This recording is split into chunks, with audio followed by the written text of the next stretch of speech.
probably Canadian entrepreneur, startup founder, building creative tools for the marketing industry. Happening. Yeah, to give you a use case example. So, one of the most popular features we have is called blog to video. And how it works is you just copy and paste a link to a blog post. Mm. You just paste it into Lumen 5, and our system uses a little bit of AI and machine learning magic, and it basically creates the video for you. And what this has allowed marketing teams around the world to do is to take their whole archive of blog posts. And lots of companies have years worth of blog posts, and they can now, through a simple copy and paste of the link, turn these videos into blog posts. Any favorite childhood memory? The first snow when I moved to Canada when I was 7 years old. Hello, fellows. Welcome to the next episode of Jagged with Jasravee, conversations at the edge with thought leaders from the marketing, branding, and the business world. Hi, Michael. So nice to have you on my show. Hi, Jasravee. Nice to see everyone. Great. Michael, if I requested you to tweet your profile, what would you say? Yeah, I know Twitter used to be 140 characters. I think they've expanded that. For me, I think in tags. So probably Canadian entrepreneur, startup founder, building creative tools for the marketing industry.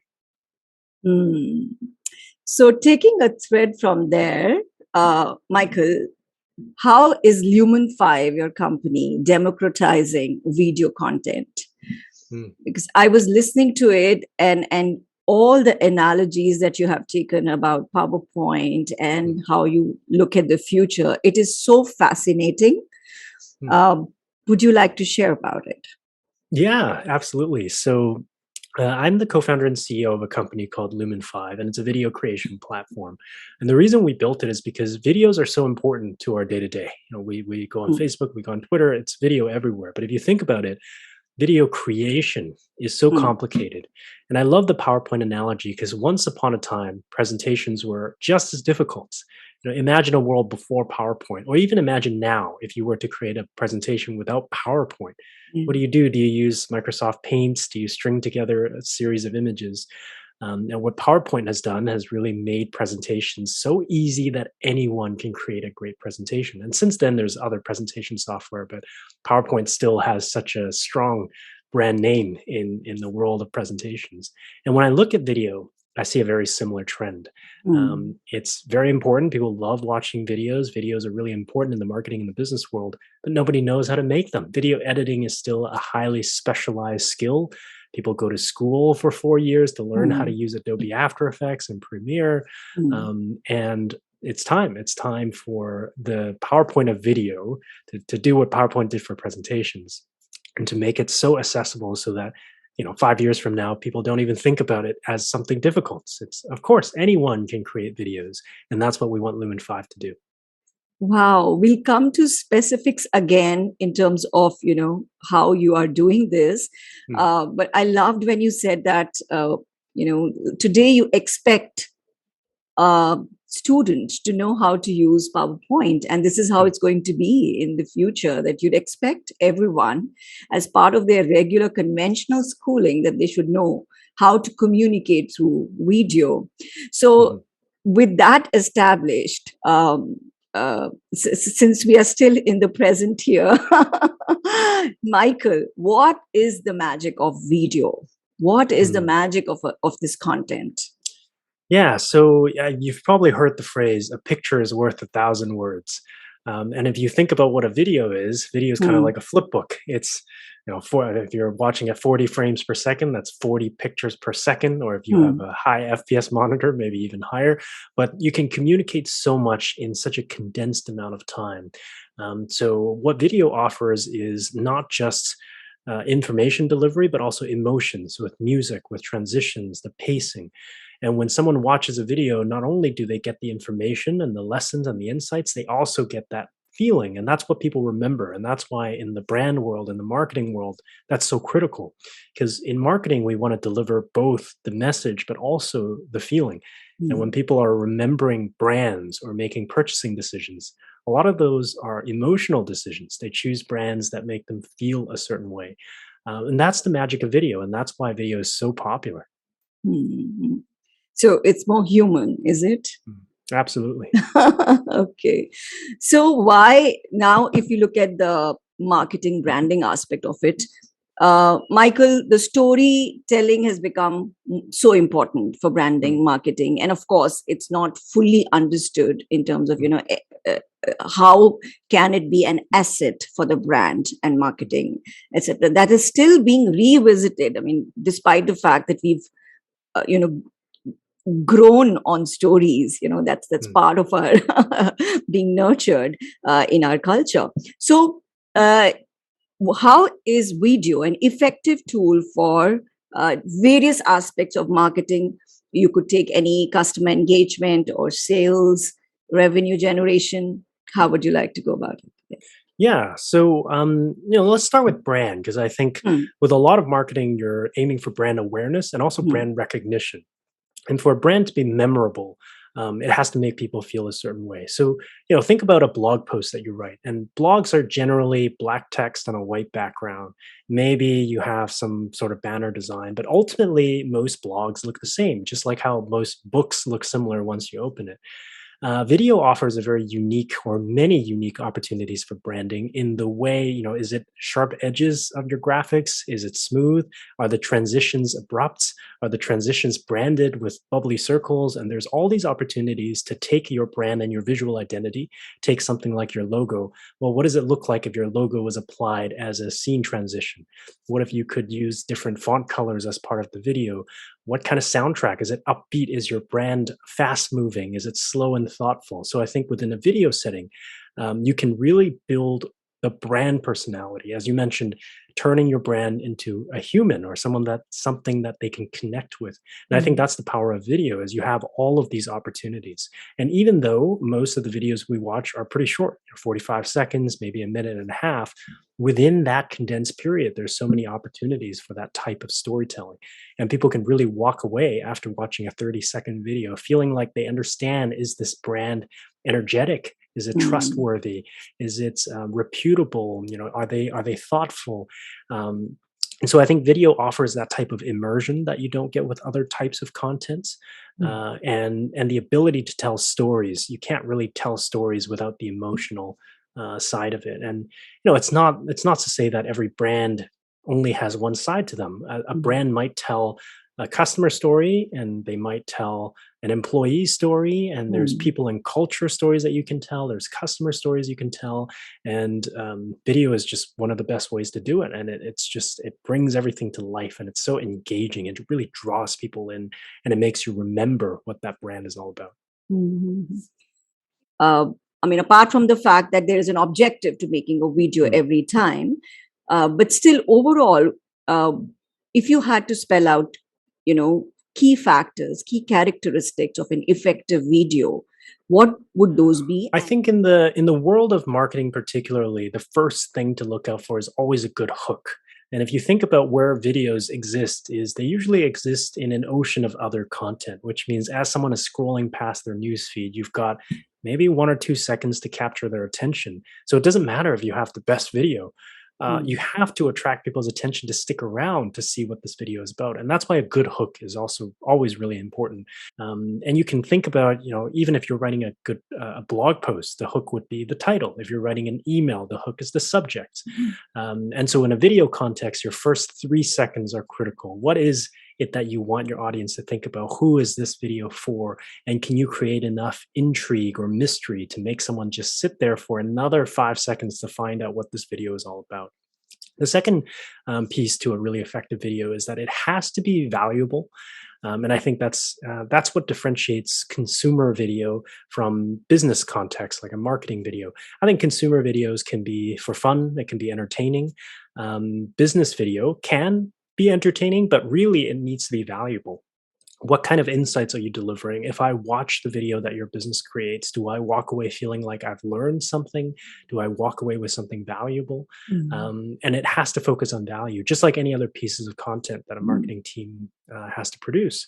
What is that key value proposition of that piece of content? And I feel like we think about key value propositions of our business so often, Mm. but each piece of content needs to be an extension of that value proposition. So you need to have a Mm. good hook. The content needs to be valuable. And then last but not least, great content is action oriented. So after watching the video, what do you want me to do? Do you want me to watch more? Do you want me to follow? Do you want me to respond? Do you want me to engage in some way? And I think when it comes to marketing content, that action piece is really important. And sometimes a video could lead to apply for something or get in touch or send an email. Doesn't matter what that is, but having some sort of follow up makes that piece of content not only engaging, but also creates that cycle of engagement. It could be leave a comment. It doesn't have to be anything more than that. Mm. That's very interesting. So now that a podcast is also you're also involved in a podcast, and very Mm. greedily, I want to know your Mhm. views about when content is being created for a podcast, and it's a video cast. Uh, what of all this applies? Yeah, I think there's so one thing that I often talk about is repurposing content. So with a single piece of content like a video cast like this, let's say it's a 60 minutes. You can cut out the most key quotes, turn them into these 15-second sound bites, maybe 7-second sound bites, turn them Mm, out into Instagram stories. If you picture that we have a 60-minute video cast here, if we split them out into 60 parts, that's 2 videos a day, 2 Instagram stories a day for the whole month. There's so many things you can do to slice and dice a single piece of content into these manageable pieces. I would mm, also adapt something like this, a long form video, into multiple platforms. So for Instagram, maybe it's shorter. For Instagram stories, even shorter. I would probably cut this into multiple pieces for YouTube. mm, And maybe take some of these quotes and create a TikTok channel. There's so many different ways, and mm, I think that's really, not only is it leveraging the power of video, I think it's important to know that videos on different platforms mm, perform differently. And so YouTube tends to be longer videos, Instagram tends to be shorter videos. And being able to trim and cut and snip these different pieces together for different purposes allows you to resonate with that audience when they're spending time on that platform. So for us, when we run our podcasts, we repurpose within video, but also beyond videos too. We would write blog posts, we would write tweets based on the quotes, we would produce infographics, sometimes maybe even write an ebook based on an episode of a mm, podcast. If mm, the guest has interesting insights, we would always try and find ways to repurpose content. And I think mm. that's what modern day marketing is all about. Is it's more of an omni-channel approach. Our audiences, no matter what industry we're in, interacts with many different platforms throughout a typical day. They might go on Google to search, they might find your website, and then they're on Instagram, they're on Facebook, they're on Twitter. There's so many different apps that they would go through. And the more places where our brand can appear and appear natively and feel organic, the more Mm. opportunities we have to build that engagement. Awesome. Awesome. So now from there, let's take a leap to what you've been talking about, thought leadership. So Hmm. engagement through video and thought leadership through video. What is it that uh, has to be taken care of? Yeah. So, yeah, the main difference I see is, we talk often about content marketing, and I think lots of people are familiar with the term content marketing. And then there's a thought leadership strategy, and I think a thought leadership strategy is an example of a content marketing strategy. So, Mm, for example, a thought leadership strategy is built around key insights and perspectives. It could be proprietary research, it could be a new opinion, but really it's some sort of idea. Thought leadership is always built around ideas. A content strategy, on the other hand, can be out about ideas. It doesn't have to be. A content strategy can be built around entertainment. It could be built around all sorts of just telling personal stories. Like that can all be content.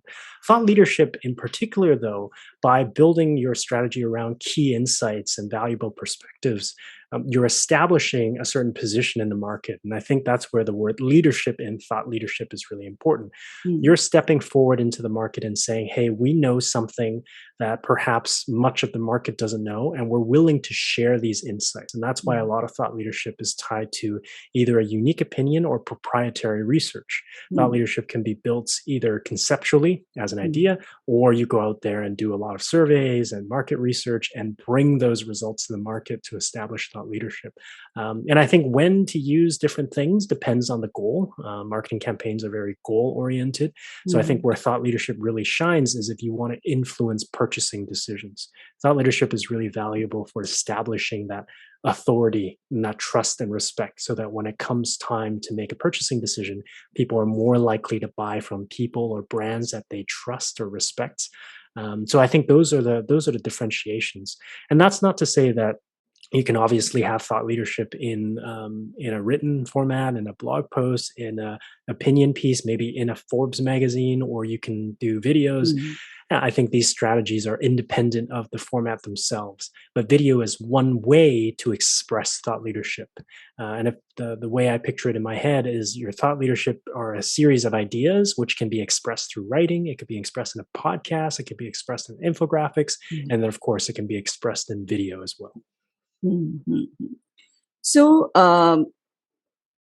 when we talk about uh, there's so many channels, and of course, this is a challenge for a brand, even if they're communicating not through video. I mean, let's talk about conventional advertising. Again, the challenge is how do you integrate it, yet harness the strength of the medium, and how do you stay consistent across, uh, you know, many channels and many objectives of short-term objectives. How do you have a consistent personality or a tone of voice? Because you were talking thought leadership, and do you think this is something that needs to be taken care of even for content, video content? Because this is like one of the key things when we are thinking of advertising through brands, and even corporate videos. There is a certain tone and personality that is kept in mind as part of the brief to the creative. Yeah, I think a very common mistake that I see in the world of storytelling is inconsistency, and I think that often happens when marketing teams think of each channel as independent. So if you have one team for writing and one team for ads and one team for organic video content, you end up having three different voices, three different tones. Mm. Where I find most effective brand storytelling happens is that consistency, that everyone is reflecting on the same set of core values and voice and tone, and every piece of content is an extension of that personality. And how I think about it is, if we go back to humanizing a brand, if you imagine that a brand is a person, Mm. is this person the same at a restaurant? Are they the same Mm. at a sports game? Are they the same when you visit them at their home? They Mm. should be the same person. Otherwise, Mm. it can come across as very odd or disingenuous or disconnected. Mm. And I think video is the same. I don't think there should be a difference between a Mm. video ad or just a thought leadership piece. It should be the same tone. It should be the same personality, because that's what your brand is all about. And Mm. adding to that, consistency is what builds the brand.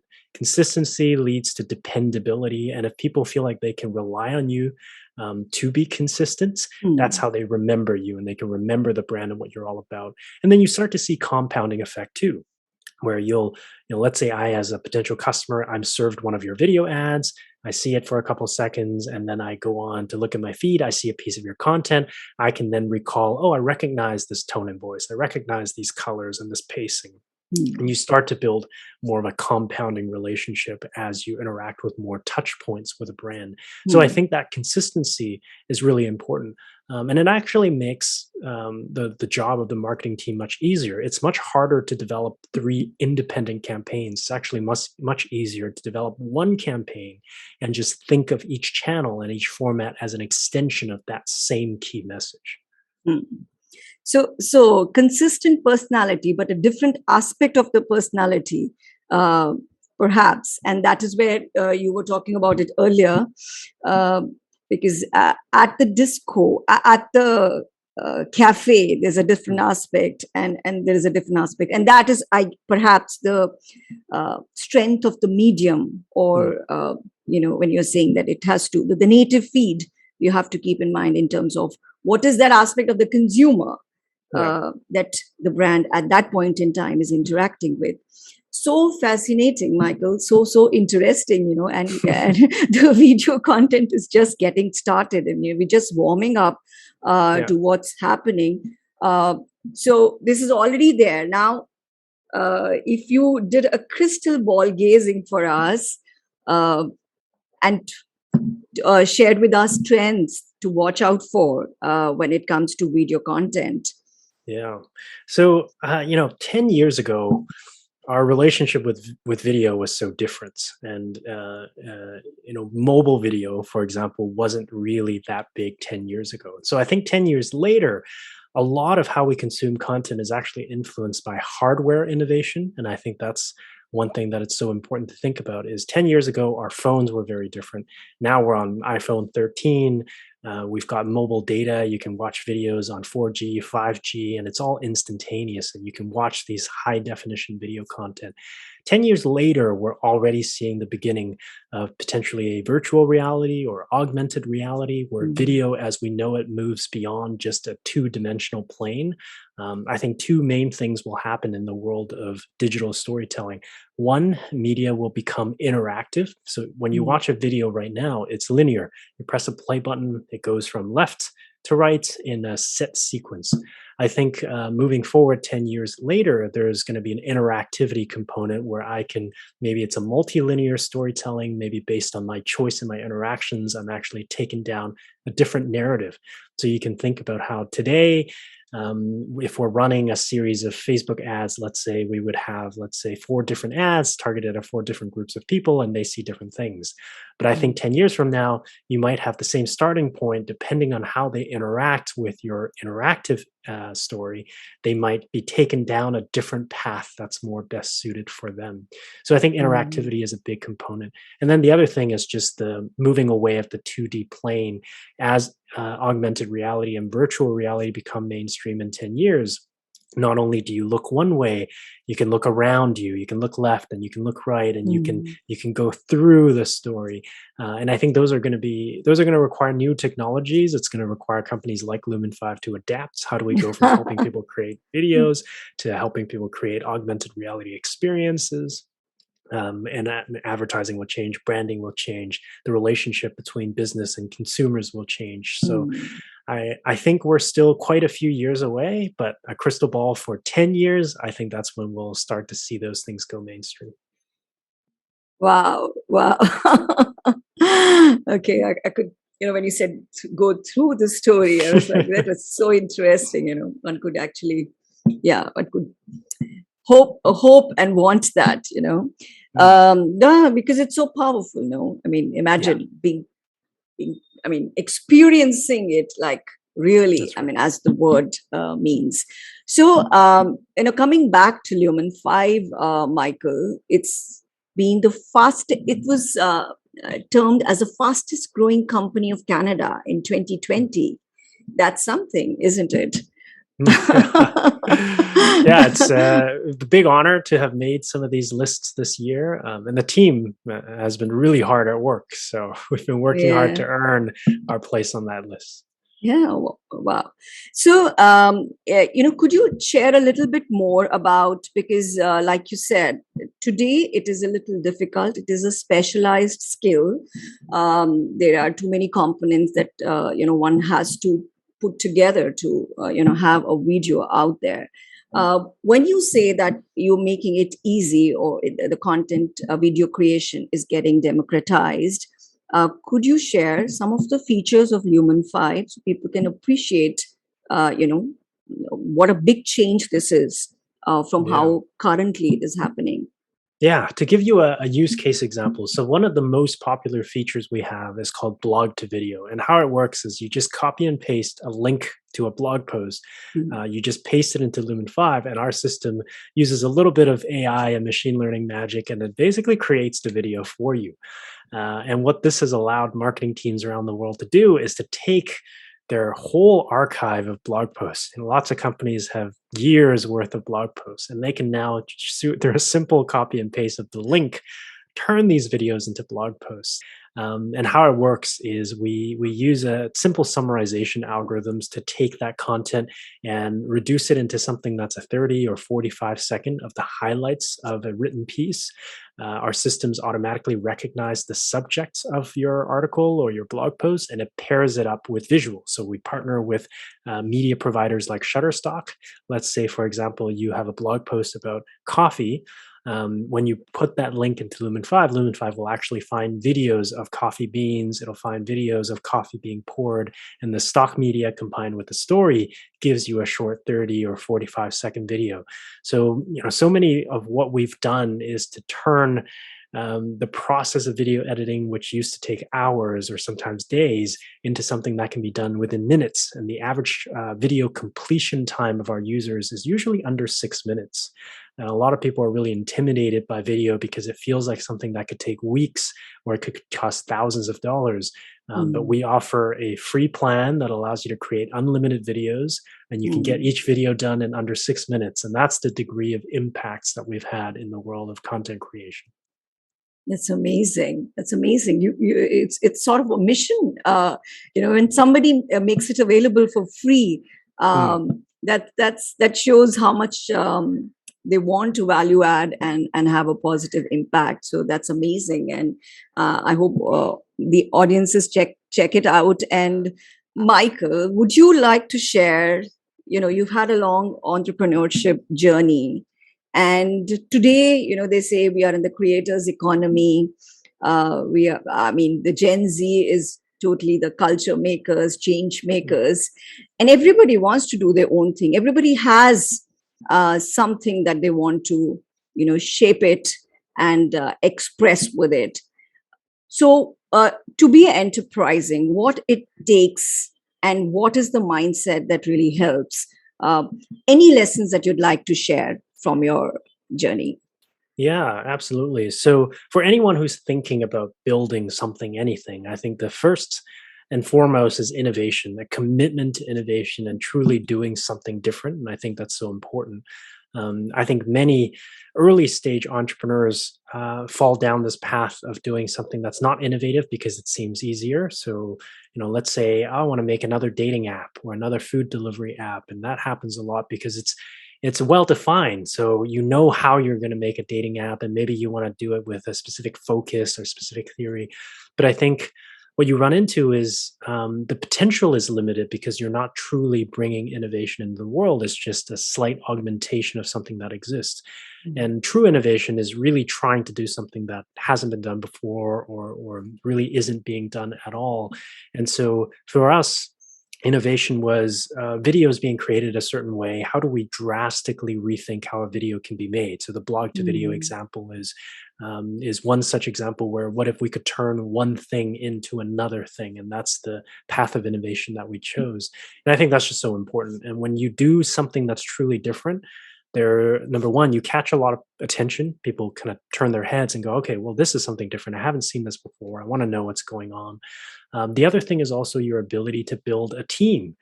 Yeah, as an entrepreneur, you're starting out, you're an individual, maybe you're not thinking too much about hiring 20 or 30 people, but when you inevitably meet with success, you have to grow this team. And it's just so much easier to hire for an innovative project that you're working on that's different. Mm. People will gravitate towards working on something that's different.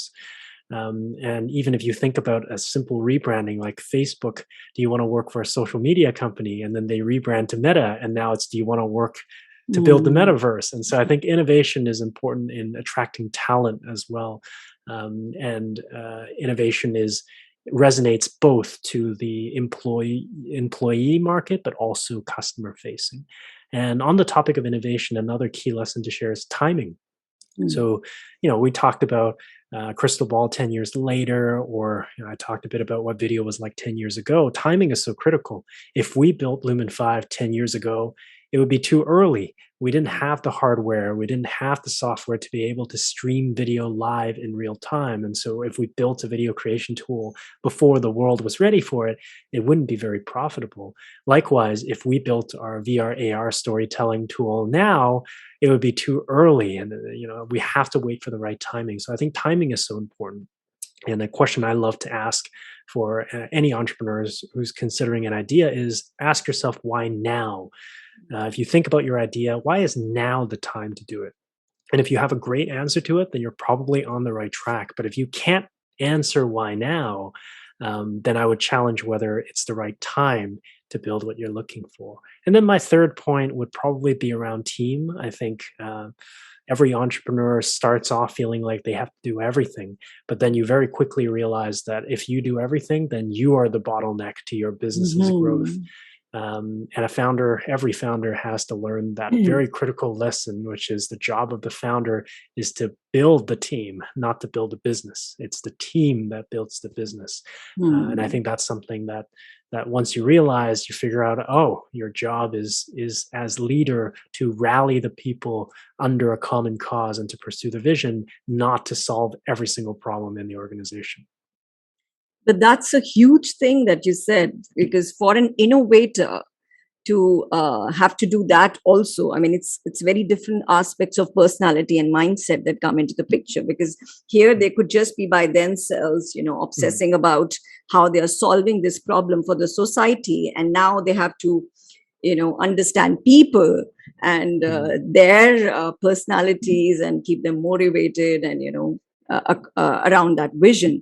So I mean, that is why I guess it's an amazing thing that some people uh, do and leave Mhm. a company that's creating such a lot of value. Do you want to share a hobby with our audiences? Sure. Yeah, I brought something with me here. So, yeah, I talked about how AR, VR, and I love new technologies. And one of the new technologies I also love is 3D printing. So I have a 3D printer where here's a fidget spinner that I printed on my own, and it's just so much fun. Wow. I love the fact that, and this was printed in a single piece, and you can see that it's so dynamic. And when we think about printers, we think about paper and ink, but technology has come so far, and we can print Mm, things. And yeah, I still feel like 3D printing has a ways to go before it reaches a mainstream audience. But you can imagine that in a future where 3D printing becomes more accessible, um, if we're thinking from a marketing perspective beyond video, what if we can print a physical experience? What if we can print swag and deliver it directly to our customers' printers? mm. I love those types of opportunities, and so that's why I got into 3D printing. And here's another one too, where it's Wow. you can spin it around, and there's so much depth to these things, and you can create uh, different shapes that you can't Mm, otherwise. So, a yeah. big fan of 3D printing. That's the hobby I wanted to show off. Oh wow! My Basically. hands are there. So, what's something new happening in your life right now? I'm going snowboarding this weekend. Haven't been in 2 years. Oh, okay. What would you change about yourself if you had to? If I could, I would like to sleep less. Oh, okay. Any favorite childhood memory? The first snow when I moved to Canada when I was 7 years old. Oh, nice. What's your guilty pleasure? I love video games. I always have. I'm sure he's addicted to some. Mm. Okay, if you were to devote the rest of your life to philanthropy, what would you choose? When I traveled around the world, I realized that clean water is something that we take for granted. So I would address clean Mm, water. awesome. Your deepest fear. My deepest fear is probably not living to my full potential. I always try to do more, so that would be my deepest fear. Okay, okay. What would you like strangers to remember you? How would you like strangers to remember you? Probably as helpful. I think I like helping people. I like helping strangers if I can. Hmm. What is a lesson you took a long time to learn? You can't do it alone. For many years, I tried to do everything alone. Oh, nice. Interesting. I'll come back to it. What is one missed opportunity that you wish you could have a second chance at? I started entrepreneurship very early, so I actually missed a lot of school. If I could, I want to go through school as a student. Uh, Michael, you're requested to share your online addresses, your company address, your podcast, anything that you'd like to share where audiences can interact with you, ask you questions, or just know more. Yeah, so I'm on all social platforms. My handle is Michael HSC, so Michael HSC, and you'll find me on Facebook, Twitter, LinkedIn, all sorts of different places.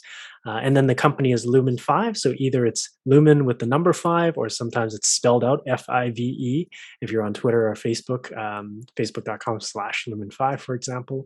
And those are the best places to follow not only the work that we do, the platform that we build, but also our content as well. So we have our own podcast called the Supercharged Marketing Podcast that's on iTunes and Spotify.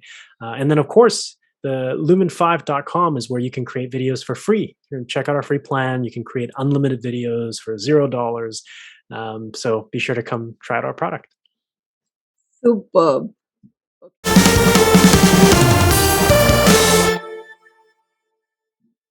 I thought it was great. It's been a lot of fun, and this type of storytelling, this type of one-on-one conversation, I think it's a really great type of content. It's an intimate way of learning where you can really get into the minds of some of your guests. So definitely recommend everyone check it out, like and subscribe, and share it with your friends and family. Thank you.